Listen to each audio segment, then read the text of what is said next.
যে দুনিয়ার থেকে যখন বিদায় নিতেছিলেন, হায় হায়, মালাকুল মউত যখন অনুমতি চাইতেছিলেন বুকে হাত রাখবো কি রাখবো না, তো বলছে অনুমতি দিব। আইনা আখি জিবরিল, আমার ভাই জিবরিল কোথায়?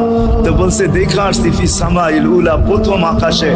একটু পরে উনি সালাম দিয়া ঢুকছেন, ওনার চোখে পানি ছিল। তো বলছে আপনি কাঁদেন কেন? বলে আজকে এলপিআরে চলে যাবে, আর কোনোদিন ওহির বাহক হয়ে জমিনে আসবো না। আপনার পরে কোনো নবী নাই, কোনো রসুল নাই, আমারও ওহির কাজ শেষ। ওহির সুবাদে কখনো কখনো নৈকট্যময় জায়গায় চলে যেতাম, আজ থেকে আর যাওয়া হবে না। আমার চোখে পানি।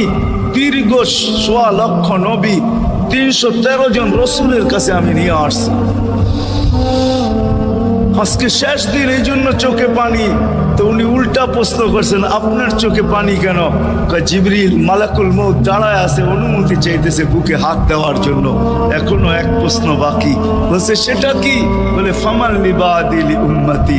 অথচ ৯ ঘরে চুলা জ্বালানোর মতো তেল ছিল। খাওয়া তো দূরের কথা, বাতি জ্বালানোর তেল ছিল না। আম্মা জান আয়েশা রাদিয়াল্লাহু তাআলা আনহা বলেন, যদি তেল থাকতো তো খিদার তাড়না এতটুক ছিল, আগে তেল পান করে নিতাম। হাদিস উঠায় দেখেন, লেখা আছে ৯ ঘর ছিল, ৯ ঘর। হাসান হোসাইন ক্ষুধার্ত ছিল, আলী ফাতেমা ক্ষুধার্ত। কারো জন্য কোনো চিন্তা নাই যে আমার পরে আমার ৯ ফ্যামিলির কি হবে, হাসানের কি হবে, হোসাইনের কি হবে, আলীর কি হবে, ফাতেমার কি হবে। যেই সময় চাইতেছেন ওই সময় বলতেছে জিবরিল আমার পরে উম্মতকে কে দেখা রাখবে? লানত আমাদের জিন্দেগির, লানত আমাদের জিন্দেগির উপরে। এমন জিন্দেগির থেকে জমিন ফাইটা মরা যাওয়া উচিত।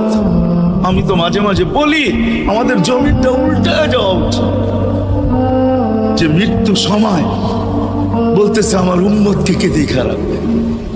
জিবরিল ছুটা গেছেন, ছুটে আসছেন, আল্লাহ জবাব পাঠাইছেন, লা আতরুকু উম্মাতাকা ফারদা ওয়ালা ওয়াহদা। বন্ধু চলে আসেন, আপনার উম্মতকে আমি দেখা রাখবো, আমি দেখা রাখবো।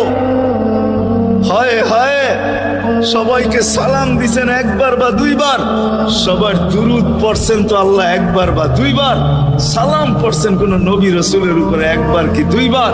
আর বন্ধুর সালাম প্রতি জুমা ইমাম আছে, খতিব আছে, ইমামরা একটা আয়াত পড়ে কোরআনের, ইন্নাল্লাহা ওয়া মালাইকাতাহু ইউসাল্লুনা আলান নবী ইয়া আইয়ুহাল্লাযীনা আমানু সাল্লু আলাইহি ওয়া সাল্লিমু তাসলিমা।